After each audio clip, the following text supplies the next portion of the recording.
Assalamu alaikum wa rahmatullahi wa barakatuhu. Bismillahir Rahmanir Rahim. My dear brothers and sisters, today is a continuation of the health series, and inshallah, we will be talking regarding health in the next few lectures over the next few days, inshallah. One health is better than 1000 niyama, and this is a meaning that we don't understand fully. For one to attain one health, one good health, you have to sacrifice thousands of things. It's not possible that you use 1000 niyama but you also get health. No, it's not that easy. You have to sacrifice, you have to let go of a lot of things. You'll feel like eating but don't. You'll feel like using things a lot but don't. You have to switch off yourself to be able to do sacrifice, self-control, sabr.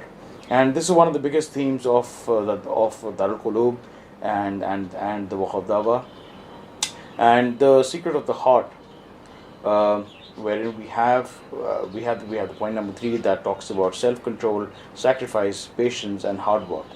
It is like the horse's training, and this is one of the characteristics of the horse, that when you pull the rein to the left, it goes left. When you take it to the right, it goes right.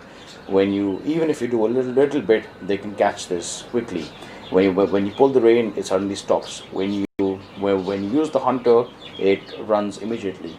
And again, we repeatedly say this, that don't put a lot of pressure and don't put excessive things which makes the mind and the heart heavy.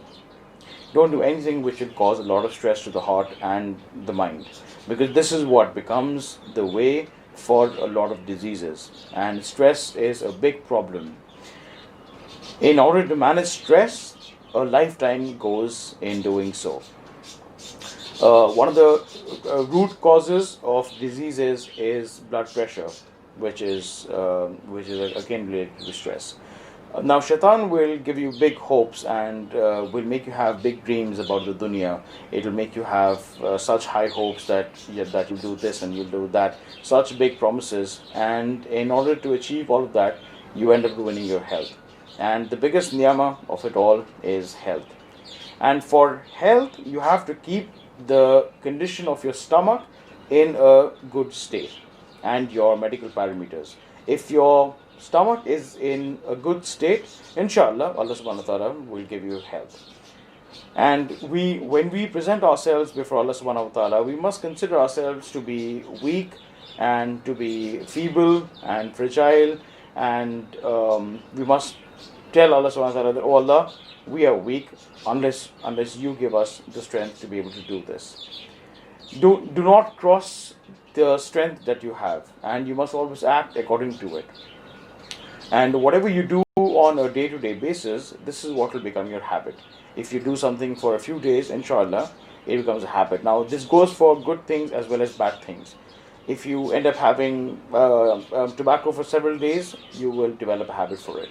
Most of the habits that people have do not, they get developed right through their childhood, and then unfortunately they have it all their life.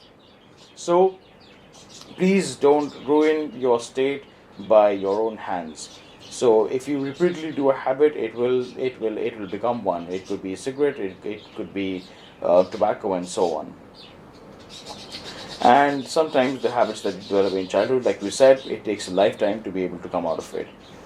So there has to be a certain balance in the way that you build your character, your habits. And one of the best things that a father can give to the child are good habits. If you're not able to give them a huge bank balance, if you're not able to give them a lot of material comforts, at least give them good habits, inshallah. If bad habits have been given, it will continue. So you have to protect yourself from that. Now, children, as a result of their friendships, end up developing a lot of bad habits. It's not that during the childhood they would start smoking cigarettes, but with friends and their peers this happens. It's not that they learn, it's not that their parents teach them to smoke cigarettes, and this eventually becomes a major cause of destruction. So please control your senses. We have to control the senses, we have to restrain the senses, and to be able to protect it. Because if you hear too much, you talk too much, if you think too much, you're seeing too much, you're using the body more. And this will make the parameters of the body distorted. So you have to keep yourself in control. Therefore, you have to know that stress is related to a lot of problems. It causes blood pressure problems, thyroid, diabetes, migraine, and because of that, peace of the mind is completely finished. So please maintain a good state of mind. Please maintain peace of the mind at all times. Inshallah, this would help you. Unfortunately, if a disease catches you, then you must make exercise, rest, you have to eat and drink properly, and practice restraint, and you have to even keep yourself a little protected. As a principle, there are 5 principles in order to attain good health, inshallah, and may Allah help us practice that so that we're able to bring that into our lives, inshallah. The first is an alkaline diet, where 70% of your foods are alkaline and 30% are acidic. Unfortunately, we end up eating 90% or even more acidic foods, hence there are diseases spread in the body. Regarding exercise, 20 minutes daily is good, 40 is good too, but there are regulations in it. If you are suffering from blood sugar and high blood pressure, then you have to limit yourself. My father asked a cardiologist what would be a good program for people who are suffering from heart diseases and so on, and he said that if your blood pressure is over 160 by 90, yani 160 is the upper one and 90 is the lower one, if that is above that, you should not make exercise. And next is deep tissue massage therapy, which is also called as physical therapy, because through that you get to know a lot of things about the body, that wherever things are developing, and any muscular work. The next is proper rest and sleep. Thousands of diseases can be freed if you're getting good rest, which is why at a hospital a patient is put to rest, and time to time get your medical parameters checked.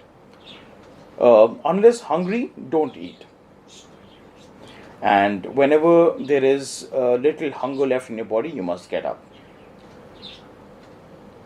Where you have to leave a little space before you get up before your from your food, and it is the sunnah as well, but today we ignore it. The stomach size is elastic, so if you eat and eat, it will start increasing.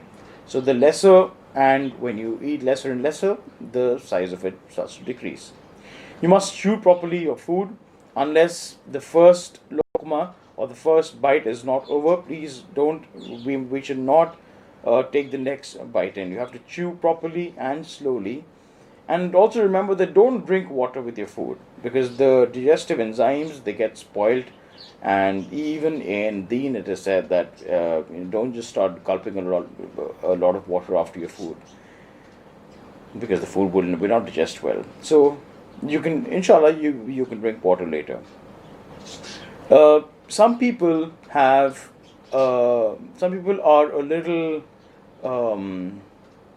they get a little perky, they get a little angry, and they're a little frustrated. Sometimes it is because their blood pressure is high. People think that shaitan is deceiving them, but it's not that. So because somebody's blood pressure is high, which is why they will be more frustrated, and they'll be more, things will affect them more, and will make them have a bad behavior.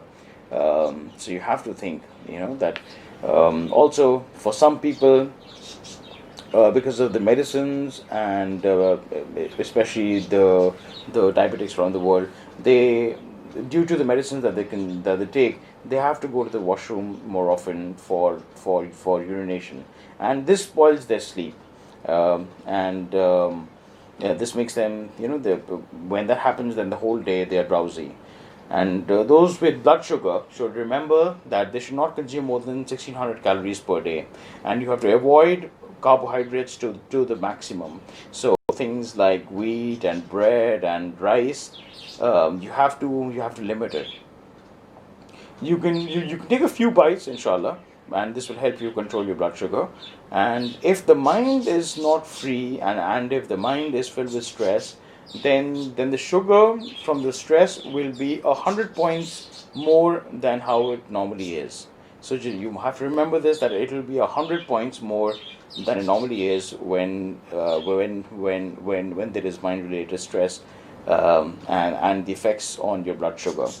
And if you consume too much of heavy food, the insulin will not work. For insulin to work, you need to have lighter food. And one more point is that during festivities and Ramadan and Eid and marriages and so on, people end up consuming more food, and then this becomes a problem for their health. You have to be careful. You have to practice the alkaline food principle of taking 70% alkaline food and 30% acidic food, inshallah. Then you will be able to manage your health. On darulqulub.com, we have mentioned a lot of health tips. We request you, inshallah, you can check it out, and try to practice it. Inshallah, it will be beneficial. We do not have to go through life, but we have to make it and build it, and not just waste it through. Jazakallah wa khair. Assalamu alaikum wa rahmatullahi wa barakatuh.